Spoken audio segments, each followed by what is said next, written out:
Hello. So last week I watched the Cathy Newman interview of Jordan Peterson, and I thought it was one of the most interesting interviews I've ever seen. Watched it again yesterday, and when I was online, I realized how much people were commenting about the interview and all the discussion and controversy that it's brought. So I thought that I'd comment as well.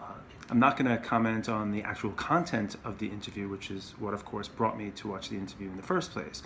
But what I found more interesting on the rewatch was the contextual strokes of what was going on in that interview. So I thought that it would be cool to discuss it and see what other people thought. And that's when I started seeing what was going on online in terms of how the interview was actually portrayed. So kind of left me with the question of why would an interviewer not actually listen to the answers of the interviewee? So in this instance, Cathy Newman clearly was not listening to any of the answers that Jordan Peterson gave throughout the interview. So question upon question, whenever he would respond, Cathy would respond in a manner where she would say, "So you're saying," and then she would say something different than what he just said. So it's very interesting on the rewatch because you see that happen pretty much throughout, and it seems like a tactic that she's using. Perhaps it is a tactic, or perhaps there's something else going on there. So I think it's cool to do a rewatch, and almost like as if you were watching a movie, and the first time you watch the movie for the story, but then the second time you go in and you're kind of noticing in your mind the particular actors and what technique they're using to develop the story, or it's kind of the production value beyond the content of what is being said, because clearly people are going in there and they're going to have their own views about the actual content and the concerns that are coming up. But I'm suggesting pull back a little bit and try to be as objective as possible.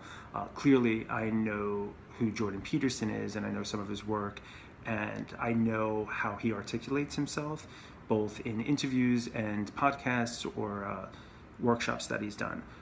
Cathy Newman I had never seen before, so I can definitely be more objective toward her because I don't know anything about her. But I was sensing that she has a journalistic style, if you can say that, but definitely a technique in how she was trying to conduct the interview. And sure, one could say it's par for the course for going on an interview show and to be talking about what might be considered controversial topics. She was digging a little and she was playing devil's advocate. That's all cool. I think most people that are in that game get used to handling that every now and then. But like I said, it wasn't once or twice in which she didn't hear or she misconstrued what Jordan's response to her question was. It seemed like it was every time. So if you watch the interview, you'll see over 10 times she'll respond in some way of saying, "So you're saying," and then articulate something else. And Jordan Peterson manages to be rather calm throughout most of the interview, and in response to her misinterpreting what he said, he very clearly and succinctly would restate what his stance or what his viewpoint was on the thing that was questioned. So it's pretty fascinating on both ends to see both a technique of somebody trying to presuppose or set up a question in which they'll have the person respond in a certain way, but then also how the interviewee is able to navigate that course. And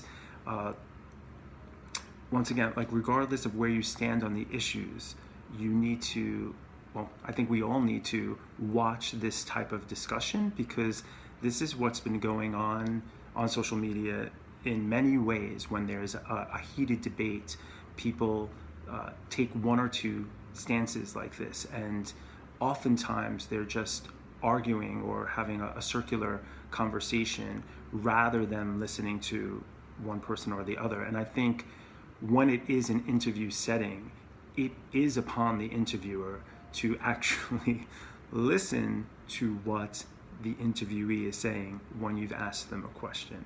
So sure, she could have her presuppositions and she could ask leading or digging questions, but when the person responds, the issue becomes, if you're not hearing what they're saying, then it's going to go in a completely different direction.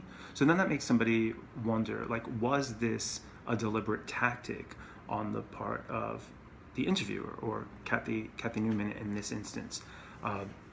There's a lot of discussion about that, which I find very interesting. I think it's in part a tactic, and I also think that there's some cognitive dissonance going on for Cathy. I think she has her own ideological views of things, and she probably had her presupposed beliefs of what her guest, Jordan Peterson, was about.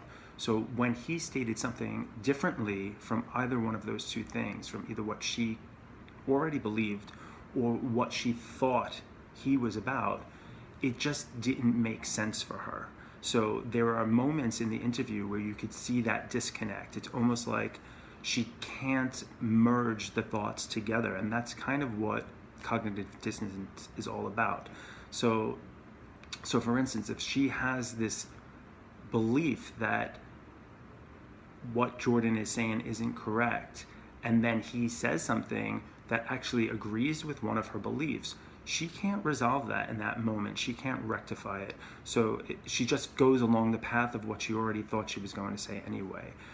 There is an actual gotcha moment in this video, which is pretty fascinating because it's the only time that she kind of falls out of the pattern of the script of the interview that she's trying to have. And you can almost see her trying to resolve it, because what happens is Jordan calls her out in that moment of the tactic that she's using in terms of using her freedom of speech, which might offend him through her questioning.